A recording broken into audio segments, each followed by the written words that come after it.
Clarence, a little under the weather. First question right out of the gate before we get into playoff talk. Are you retiring?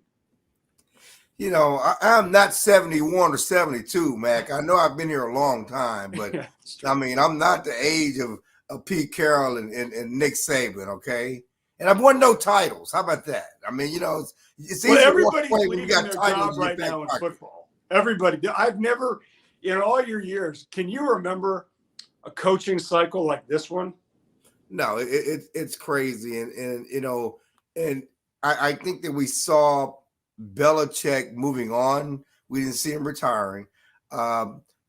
Pete Carroll and Nick Saban, again, 71, 72, whatever their ages are, obviously that's on the table. But Pete Carroll didn't want to go. Let's be honest about that. He made that very clear yesterday. He was kicked upstairs. He didn't want to go. And I don't think anybody saw this with Saban even 24 hours ago. He was, what I understand, so after they lost in the Super Bowl, or not the Super Bowl, the Rose Bowl, he didn't give any indication that he would be walking away. And certainly there were talk as of Wednesday that he was on a SEC coaches call, fired up about NIL, fired up about rules and everything else. He was interviewing people for his next, for the positions on the staff for next year. No one saw that coming. And then 2 hours later, he walks away.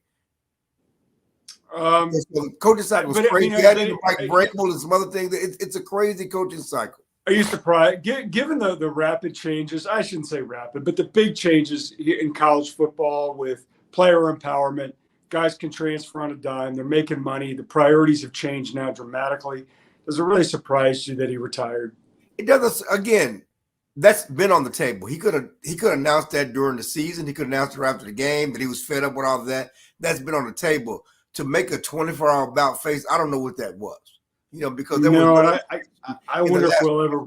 He was going to do that. Certainly, you're not interviewing coaches for positions on your staff if you're doing that. And I don't think NIL did that in those few hours between interviewing people for position on your staff to walking away. Certainly, that's been on the table, all season. That's part of the dynamic of college football, and everybody understands that. So, when you're that old, you can get fed up and move and walk on. He certainly can walk on without any regrets and hold his head out anytime he wants to do it. But yeah, it's a crazy time right now. And again, our childhood, there are not many people, who grew up not knowing Bill Belichick with the Patriots and Nick Saban with the Alabama. People don't remember how bad Alabama was before Nick Saban got there.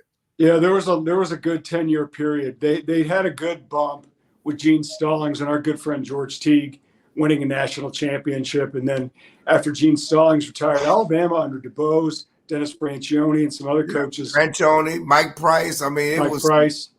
I really think that, what he did, it changed college football for better or for worse. He changed it. 6 national championships. That's a hell of a run.